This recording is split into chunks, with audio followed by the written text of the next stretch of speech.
கண்டிப்பா அந்த கருத்தை பதிவு பண்ணி தான் போயிருப்பார். கணபதி எப்பவுமே சட்டமன்றம் போனா ஒரு தொகுதி தவிர எங்கேயும் பேச மாட்டாங்க. கலைஞருடைய ஆட்சி காலத்துல கிராம தமிழர்களுக்கு எல்லாம் பட்டா வழங்கினார், இலவசமாக வழங்கினார். இன்னைக்கு கம்ப்யூட்டர் பட்டா ஆகிப்போச்சு. இன்னைக்கு ஒரு பட்டா லேண்ட் எப்படியோ அதே மாதிரி நம்ம தலைவர் தொகுதிக்கு இது மாதிரி நிறைய நேரம் இல்லை சொல்றது. இப்படிப்பட்ட நிலையில தலைவருடைய தொண்டனாக தலைவர் எப்படியோ அந்த வழியை நாங்கள் இன்றைக்கு திறமையோடு மக்களுக்காக இன்றைக்கு பணியாற்றி வருகிறோம் என்பது மட்டும் நீங்கள் எப்படி நம்பி வாக்களித்தீர்களோ அந்த என்றால் இந்த நாள் முழுவதும் இன்னைக்கு போதாது என்பது மட்டும் இந்த நேரத்தில் பதிவு செய்து ஒரே ஒரு விஷயத்தை சொல்றேன். இன்றைக்கு நான் எடுத்துக்கொண்ட முயற்சிகளை பெரிய முயற்சி தமிழகத்தில் இருக்கிற நான் நம்முடைய தொகுதிக்காக தான் பேசுகிறேன்.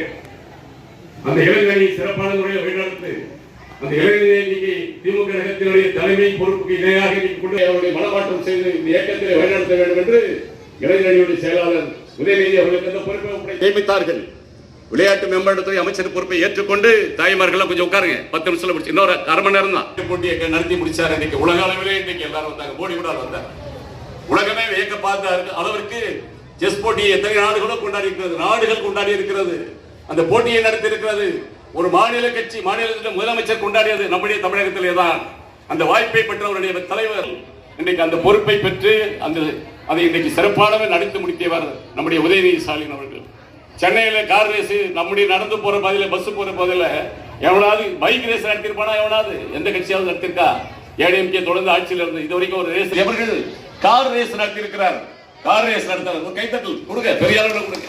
இதெல்லாம் நமக்கு பெருமை. இது யாருமே செய்யாத சாதனை, இதுவரையில யாருமே செய்யாத சாதனையை, அந்த சாதனைகளை அப்படிப்பட்ட ஒரு தலைவர் துறை அமைச்சர் 4 முறை தொகுதிக்கு 5 முறை தொகுதிக்கு அழைத்து வந்திருக்கிறேன். இதற்காக மனம் தோழாமல் என்றைக்குமே கிடைக்கிற போதெல்லாம் வந்தவர் முத்துசாமி அவருக்கு நம்முடைய தொகுதி மக்களின் சார்பிலே இந்த நேரத்திலே நான் முழுமையான நன்றியை நான் சொல்ல கடமைப்பட்டிருக்கிறேன். அதற்கெல்லாம் மேலாக இந்த இயக்கத்தையும் தமிழ்நாட்டையும் வழிநடத்திய நம்முடைய அன்பு தலைவர் முதலமைச்சர் அவர்களுக்கு ஓடாடக்கூடிய நன்றிகளை நான் பதிவு செய்ய நான் விரும்புகிறேன். இப்படி எல்லாரும்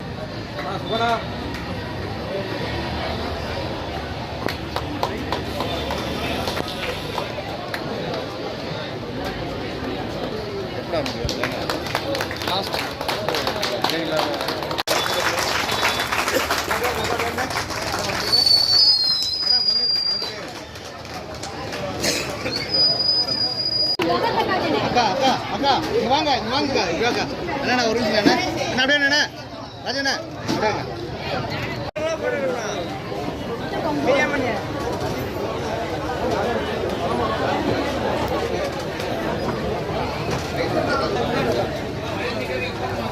ரெண்டு நிமிஷம் இல்லைங்கம்மா, ஒரே நிமிஷம். 3 பேர் மட்டும் சரணா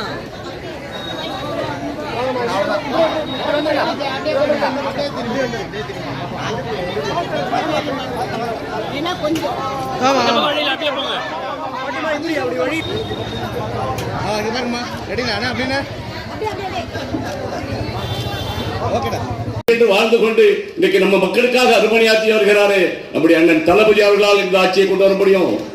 அடுத்த உதயநிதி அவரத்திலே கையெழுத்து கொடுத்தால் இந்த ஆட்சியை கலைஞருடைய ஆட்சியை கொண்டு வர முடியும். வேற எந்த கும்பனாலும் தமிழகத்தை நடத்த முடியாது. நீ கலைஞர் ஆட்சி சொல்லி எனக்கு அர்த்தம் இல்லை, சொல்லாம இருக்கா போதும், மூடிட்டு கிடக்கிறா, உங்களால் ஒண்ணும் பண்ண முடியாது. இதுதான் நாங்க சொல்றோம். அவனுக்கு பதில் அவ்வளவுதான். நீ நடிகர் வந்தாரு, ஆரம்பிச்சாரு, ஏதோ மாநாடு போட்டாரு, சரி ரைட்டு போட்டோம். இந்த தமிழகத்தில் ஜனநாயக இயக்கம் யாருனாலும் கட்சி ஆரம்பிக்கலாம், யாருனாலும் போடலாம். ரோட்ல போற கூட நான் ஒரு கட்சி வச்சுக்கலாம். அந்த மாதிரி லெட்டர் படி கட்சி தமிழ்நாட்டில் நிறைய இருக்கு. அந்த வரிசையில் நீ இருந்துட்டு போ, இல்லை கவலை இல்லை. ஆனால் ஆரம்பிச்சு என்னதேமா பேசுறோம், எடுத்த ஒண்ணும் எங்களுக்கு முதல் எதிரி திமுக தான்றான். என்னடா திமுக என்னடா பண்ணிச்சு உள்ள, நீ என்னடா பண்ண? தமிழ்நாட்டில் நடிச்ச ஒரு படத்துக்கு 200 கோடி வாங்கின, சரி உன்னுடையது. இங்க எல்லாம் இருக்கிறோம், அவங்க தொழில் செய்யறோம், சம்பாதிக்கிறோம். அவங்களுடைய திறமைக்கேற்ற வருவாய். அவருக்கு திறமை இன்றைக்கு நடிகர் என்ற தமிழ்நாட்டு மக்கள் அள்ளி கொடுத்த பணத்திலே நீ 200 கோடியாய் சம்பளம் வாங்கிட்டு ஒரு படத்தை நடிச்ச, அது எல்லாம் விட்டுட்டு வந்துட்டாராமா. அது ஒரு சாதனைன்னு சொல்றாங்க. அது எல்லாம் 200 கோடி சம்பாதித்து விட்டு அந்த அரசியல் கட்சி எவன்டா கூப்பிட்டா உன்ன? யார் கூப்பிட்டு சொன்ன? இங்க நீ வந்து கட்சி ஆரம்பிச்சன யாராவது தவம் இருந்தாங்களா?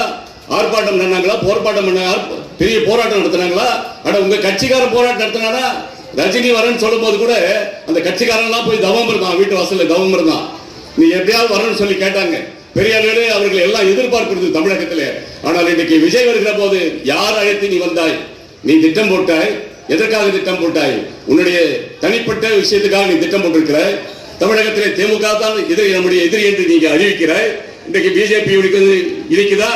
அதிமுக பெரிய சாதனை பண்ணிச்சா? ஊழல் பண்ணலையா? எத்தனை அமைச்சர் மீது ஊழல் வழக்கு இருக்குது? அவர்கள்லாம் உனக்கு கண்டுக்கு தெரியலையா? பாட்டாளி மக்கள் கட்சி பத்தி பேசுறதுக்கு அருகதை இல்லையா? அன்புமணி அவர்கள் மீது எத்தனை வழக்குகள் மத்தியில் இருக்கிறது தெரியாதா? இதையெல்லாம் பார்க்காமல் திமுக தான் ஊழல் கட்சி, திமுக தான் என்ன ஒரே ஒன்று சொல்றாங்க. எப்போ போகணும் தெரியாது, திடீர்னு மழை காலத்தில் தெரியும். அப்படி பார்க்கும்போது அப்படியே பாடுறான், குழந்தை காலத்தில் அப்படியே பாடுறான். அப்படியே வண்ணமயமா இருக்கு. 7 வண்ணங்கள் இன்னைக்கு சிறப்பாக இருக்கு வானவில். அந்த வானவில் எப்போ வரும் எப்போ மறையும் யாருக்கும் தெரியாது நண்பர்களே. ஆனால் ஒன்றை மட்டும் சொல்கிறேன், உதய சூரியன் காலையில் வரும் மாலையில் வரும், திருப்பியும் காலையில் வரும் மாலை வரும், அதுதான் திராவிட முன்னேற்ற கழகம் என்பதை இந்த கருத்தில் நான் பதிவு செய்ய விரும்புகிறேன். அப்படிப்பட்ட நிலையிலே ஆட்சி சிறப்பான முறையில் நடந்து கொண்டிருக்கிறது. நம்முடைய தொகுதியை பற்றிய ஒரு சில கருத்துக்கள் எல்லாம் பேசினாங்க. நம்முடைய தம்பி சங்கர கணேசன் பட்டியலே போட்டார், எம்எல்ஏ செஞ்சார். இன்னைக்கு என்ன பண்ணார்? செய்தியாளர்லாம் நம்ம சகோதரிகள் நண்பர்கள் வந்திருக்கிறாங்க.